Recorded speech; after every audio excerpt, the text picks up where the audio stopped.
Wis katanya suruh diem ya diem. Akhirnya saya di dalam diem tadi seperti terbawa apa ya, kayak ngimpi antarane tidak, tapi saya sadar itu ada wisik, Mas. Ikut saya. Gitu. Kalau kamu kepingin dunyo, ikut saya.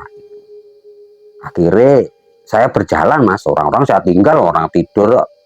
Tapi perasaan saya itu biarpun gelap itu seperti ada cahaya yang mengikuti gitu, Mas. Dibawalah kayak di mulut gua, tapi guanya itu tertutup oleh rimbun, oleh apa sih ya, pohon. Nah, di situ perasaan saya itu ada ular yang sangat besar. Nah, saya ragu-ragu di situ. Antara saya berani, kalau saya berani masuk ke situ berarti saya dimakan ular gitu aja udah pikir, tapi udah mentah wis pikiran itu, wis apa yang terjadi wis tak lakoni, wis kadung kecemplung Tuhan. Nah, di situ tadi ular itu bisa bicara, Mas. Kalau kamu kepingin dunyo itu loh, di dalam itu masuk ke situ. Akhirnya saya lah masuk. Ternyata nggak terjadi apa-apa, tapi di situ diperlihatkan itu ada emas yang jumlahnya cukup banyak sekali. Mungkin kalau saya bawa satu aja udah gak bakalan kurang lah untuk dimakan gitu loh.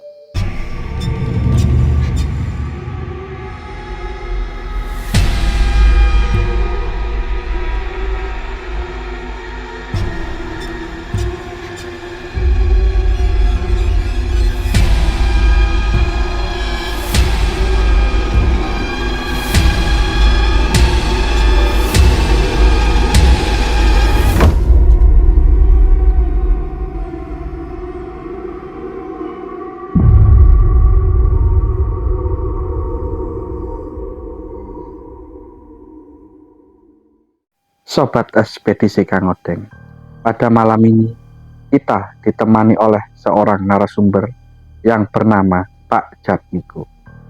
Pak Jatmiko akan berkisah pada malam ini, di mana Pak Jatmiko di tahun 2016 pernah melakukan sebuah ritual di daerah Sembulungan, di petilasan Empu Supo, dan berhasil mendapatkan harta yang begitu melimpah.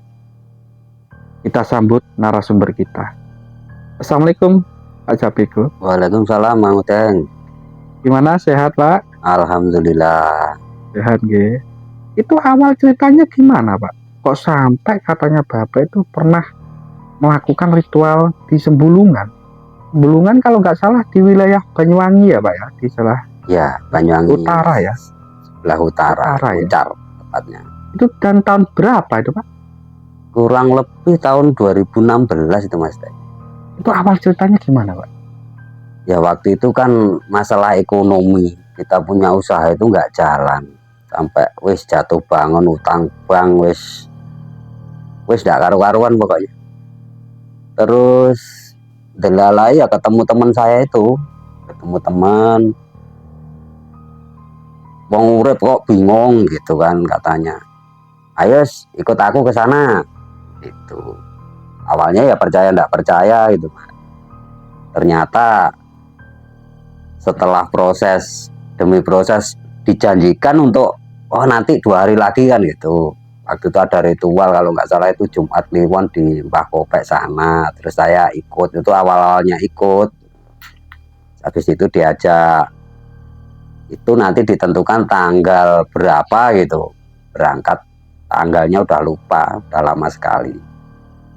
Habis itu naik kapal, Mas. Habis itu ada yang kerasukan di dalam kapal itu,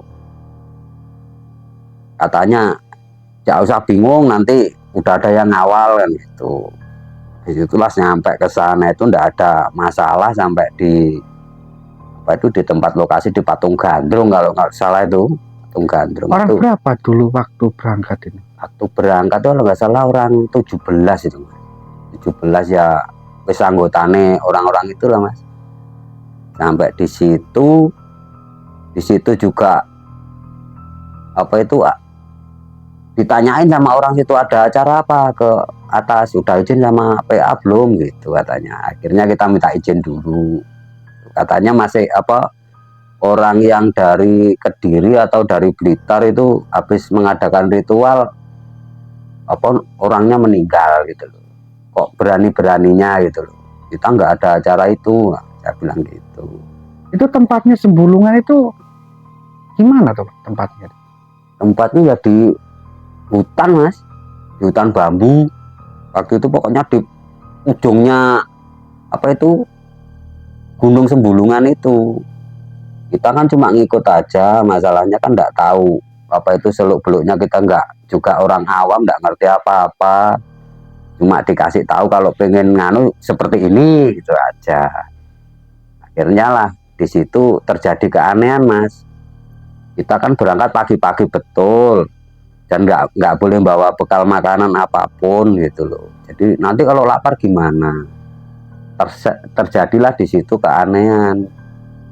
Di situ waktu ada di bawah itu kalau nggak salah di patung gandrungnya itu suruh masuk ke situ, ada yang kerasukan, mau dikasih bimbingan, nanti berangkatnya setat harus jam sekian gitu.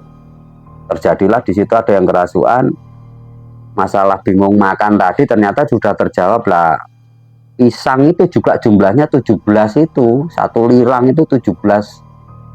Ada lagi yang satu untuk nanti yang temannya yang lain katanya gitu.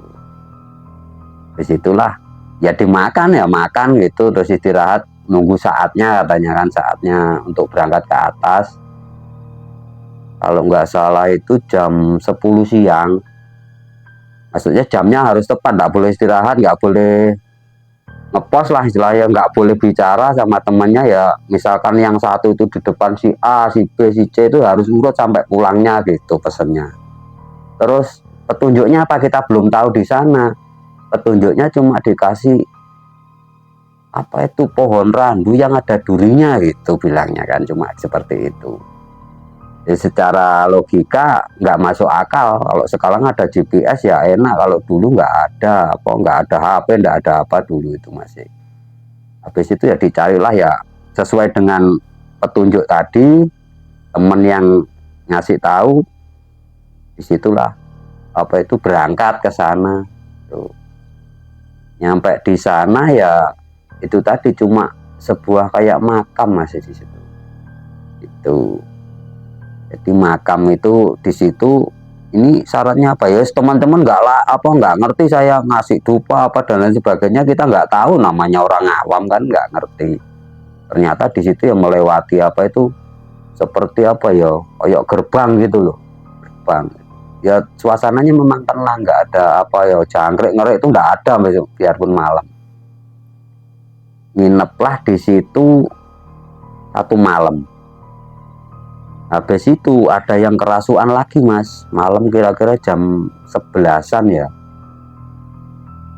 Siapa orangnya yang mau kaya, sebenarnya di sini sudah ditunjukkan apa itu, dikasih tahu ada di dalam gua. Bentuknya ya emas, berlian dan lain sebagainya. Nanti kalau sudah titi mongsone katanya mau dikasihkan kan gitu.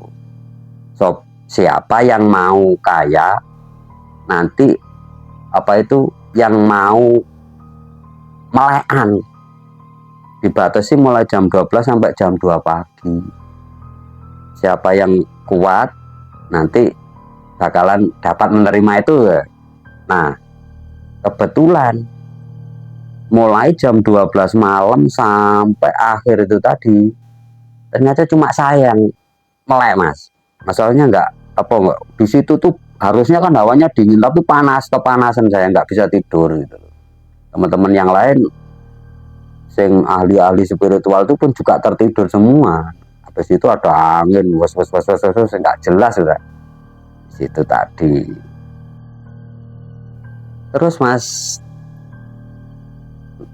apa di kala malam itu teman-teman sama tertidur semua itu, saya akhirnya karena kepingin cukup ekonomi tadi, wis timbangannya gagal, mendingan saya akhirnya meditasi sendiri. Wis iso-isone, namanya orang nggak ngerti ya. Wis akhirnya Wis katanya suruh diem ya diem. Akhirnya saya di dalam diem tadi seperti terbawa apa ya, kayak ngimpi antarane tidak, tapi saya sadar itu ada wisik, Mas. Ikut saya. Kalau kamu kepingin dunyo, ikut saya. Akhirnya saya berjalan, Mas. Orang-orang saya tinggal, orang tidur. Tapi perasaan saya itu biarpun gelap itu seperti ada cahaya yang mengikuti itu, Mas. Dibawalah kayak di mulut gua, tapi guanya itu tertutup oleh rimbun, oleh apa sih ya, pohon. Nah di situ perasaan saya itu ada ular yang sangat besar. Nah saya ragu-ragu di situ antara saya berani, kalau saya berani masuk ke situ berarti saya dimakan ular gitu aja udah pikir, tapi udah mentah wis pikiran itu, wis apa yang terjadi wis tak lakoni, wis kadung kecemplung Tuhan. Nah di situ tadi ular itu bisa bicara, Mas. Kalau kamu kepingin dunyo itu loh di dalam itu, masuk ke situ. Akhirnya saya lah masuk. Ternyata nggak terjadi apa-apa, tapi di situ diperlihatkan itu ada emas yang jumlahnya cukup banyak sekali.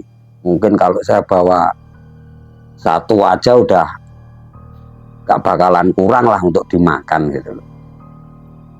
Nah, nyampe di situ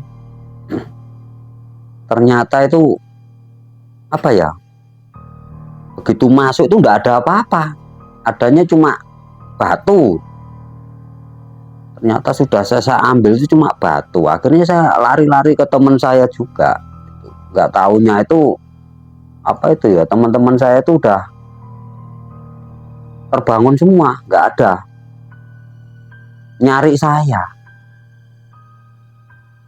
Nah dianggap saya itu mungkin pulang dulu atau gimana, nggak taunya itu setelah saya masuk itu dihitung udah 2 hari, Mas, ya di dalam gua itu udah 2 hari. Jadi teman-teman saya itu udah pulang semua, tapi saya juga lihat teman-teman saya itu bawa bekal segala macam itu mau berangkat pulang, tapi saya panggil itu nggak ada yang dengar gitu loh. Saya bisa lihat mereka, tapi mereka nggak bisa lihat saya. Saya padahal dekat, woi gitu ya, bilang gitu kan. Tapi tempatnya memang ya nggak begitu jauh dari situ. Gitu loh. Habis itu, wis masa budua wis niatku kesini mau cari itu. Akhirnya saya juga meditasi lagi ke tempat yang di pemakaman tadi, ada makam di situ. Itulah. Di situ juga ada suara-suara dan macam-macam karena kita udah ngeblong pikiran, ndak ada rasa takut atau apa. Akhirnya batu itu tadi saya taruh di situ. Apakah ini yang menjadi jalan saya untuk menjadi sukses kan gitu. Akhirnya itu tak bawa pulang. Tapi ya bingung apa itu ya, bingung ini mosok toh batu kok bisa untuk garai apa itu sukses kan gitu, cuma sebuah batu. Tak pikir kan yo apa emas apa piye gitu.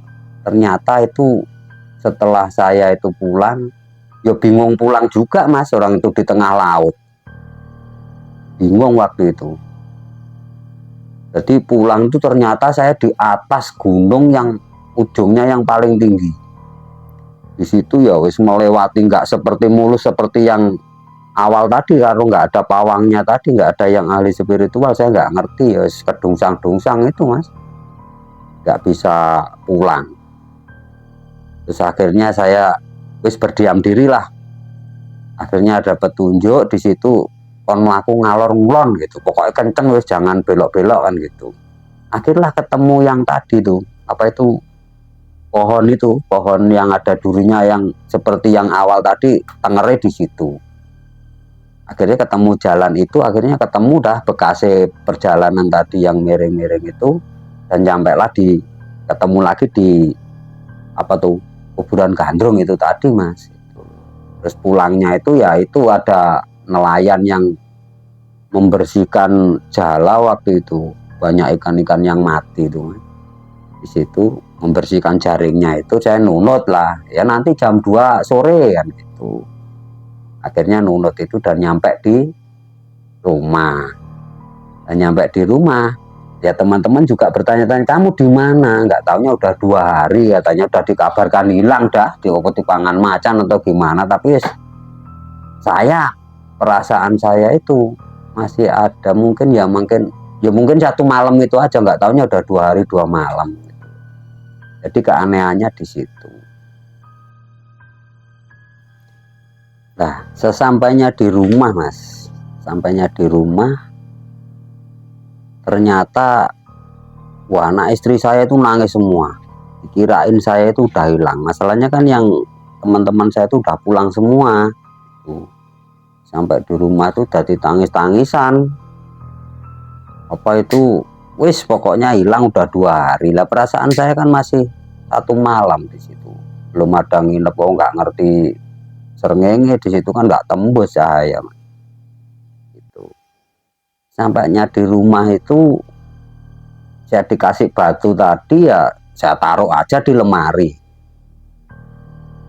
Nah nyampe di rumah saya juga bingung, batu ini untuk apa. Akhirnya saya tanyakanlah ke teman saya tadi. Saya datanglah ke kawasan Muncar sana, teman saya itu.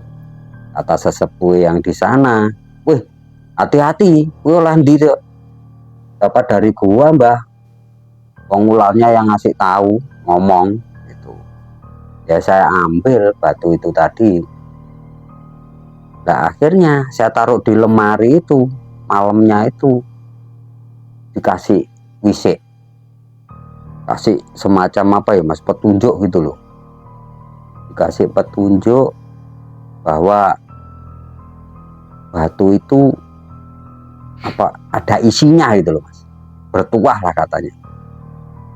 Nggak tahunya ya itu tadi, batu itu bisa apa, ternyata di dalam batu itu setiap kali batu itu saya pegang itu rasanya seperti panas gitu mas. Bentuknya seperti batu biasa ya, hitam gitu aja, cuman bentuknya seperti ular melingkar gitu.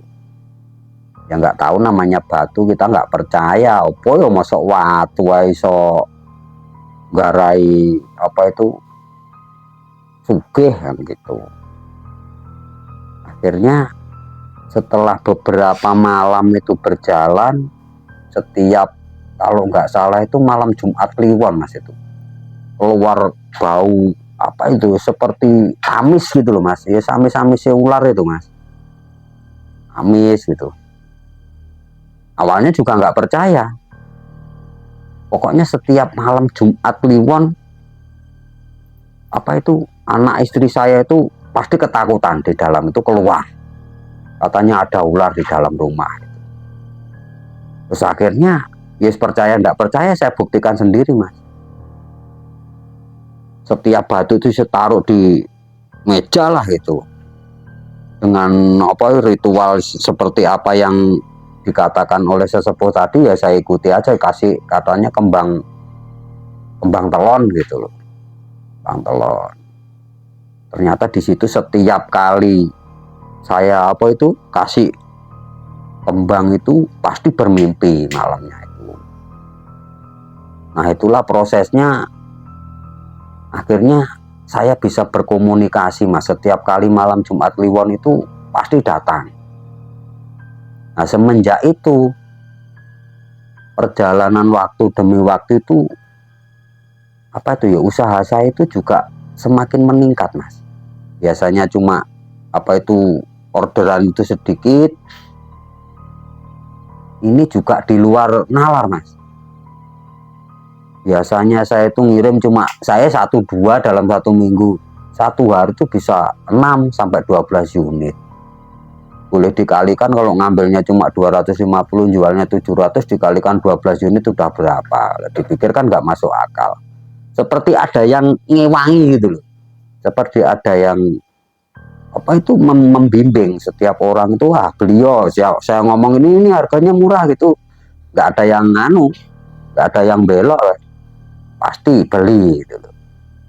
Itulah akhirnya saya percaya, oh ternyata batu ini yang membuat apa itu saya itu apa itu berjaya setia sekian bulan, sekian akhirnya sampai bertahun-tahun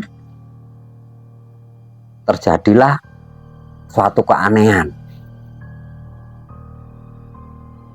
Kalau kamu kepingin lebih jaya lagi dan jadi bos, bisa jadi pengusaha, kamu harus menumbalkan anakmu.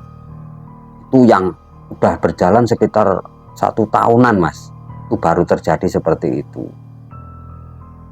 Waduh, kalau semacam ini saya juga nggak mau bertentangan, Mas. Ini kalau ada tumbal dan segala macam, oke lah, ibaratnya diganti dengan yang lain nggak bisa.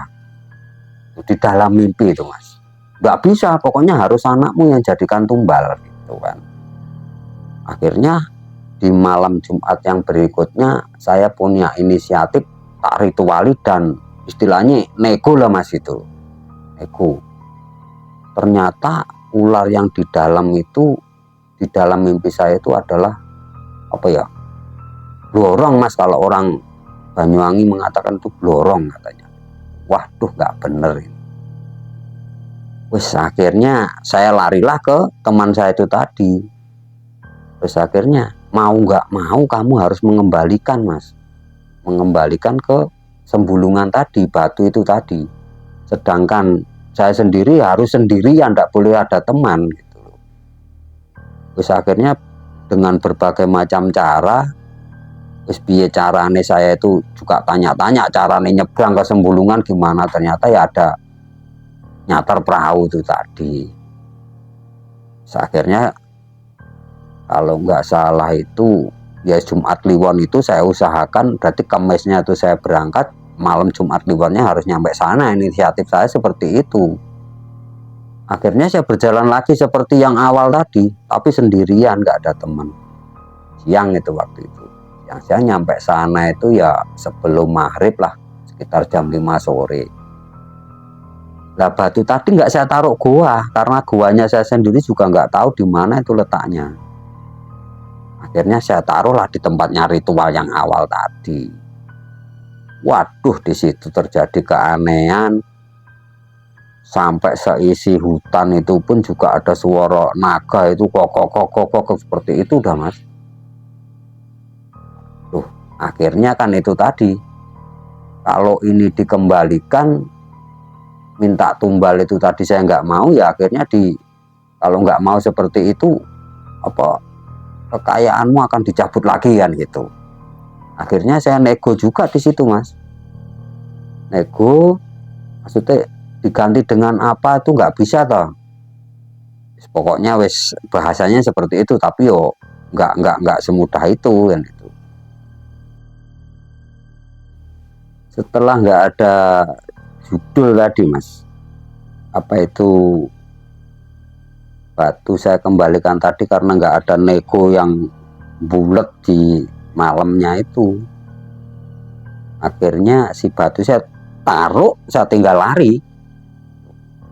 Sedangkan sembulungan itu sendiri kan adanya pulau di tengah laut. Kalau diakses lewat darat ya harus munyer ke Alas Purwo dulu, ada 25 kilo. Kalau nyewa kapal itu cuma butuh waktu 1 jam, 1 jam lebih sedikit lah.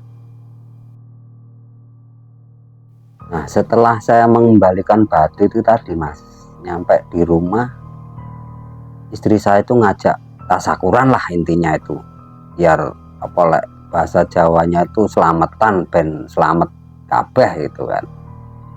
Nah, kebetulan usaha saya itu kan di bidang jasa, Mas, diperbaikan kayak kulkas, TV, mesin cuci dan lain sebagainya itu.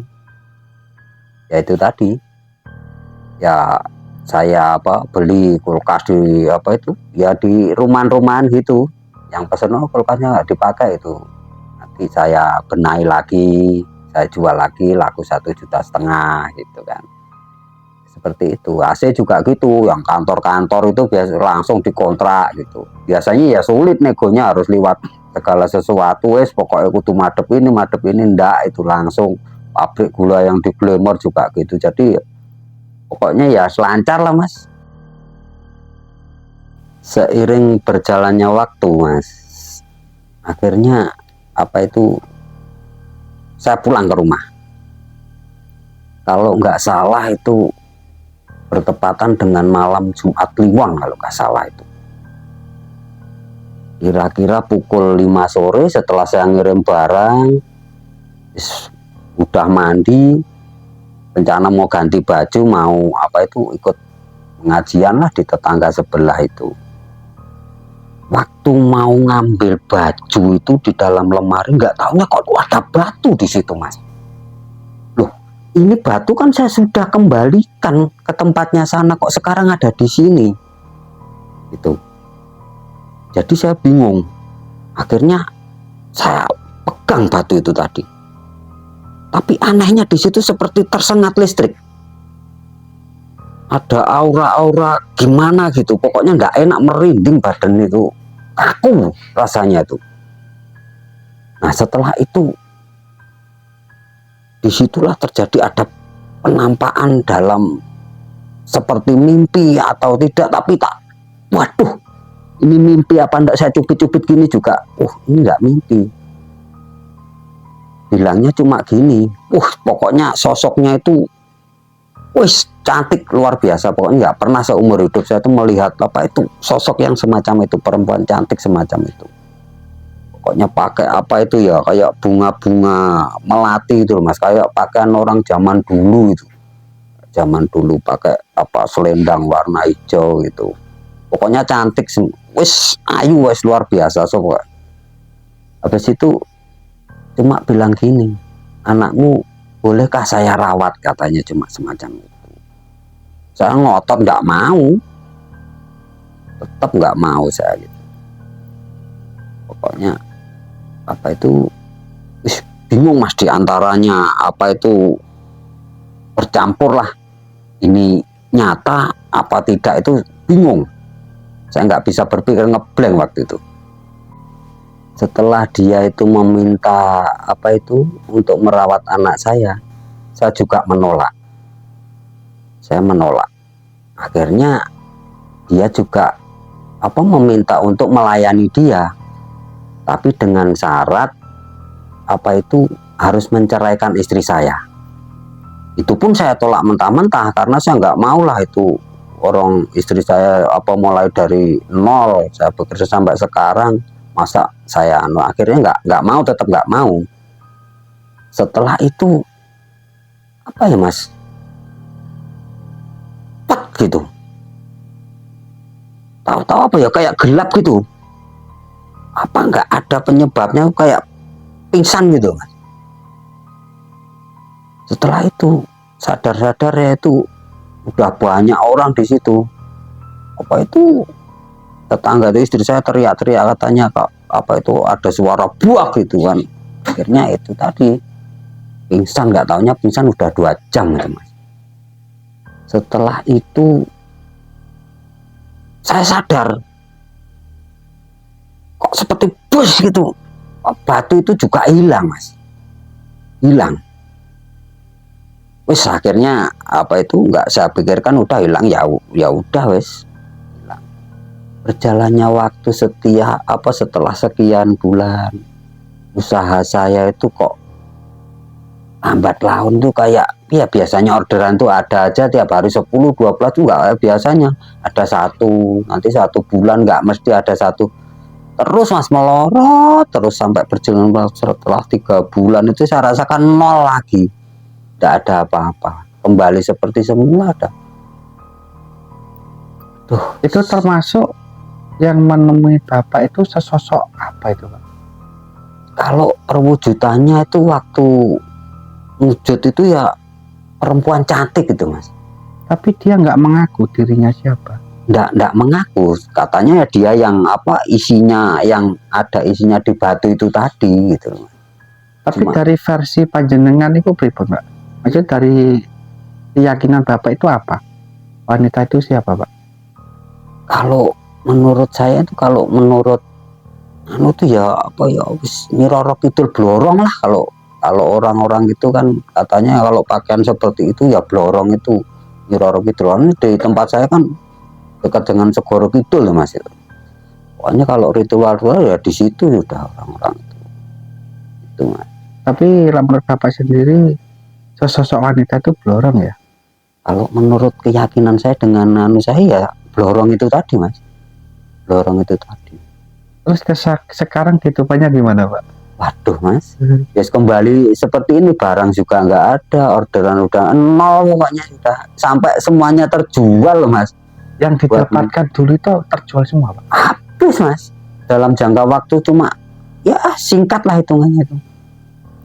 Karena Bapak nggak mau persyaratan tadi. Ya karena itu tadi saya menolak anak saya dirawat juga saya tidak mau, suruh menceraikan istri saya juga tidak mau.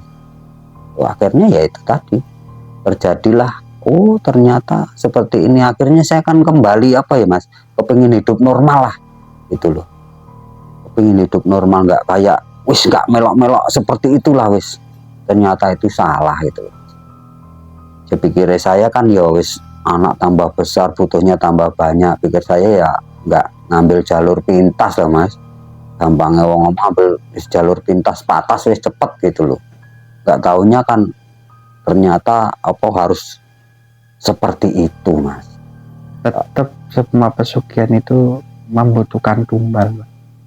Emang awalnya itu dikasih kekayaan dulu, tapi nanti ujung-ujungnya pasti ada yang diminta.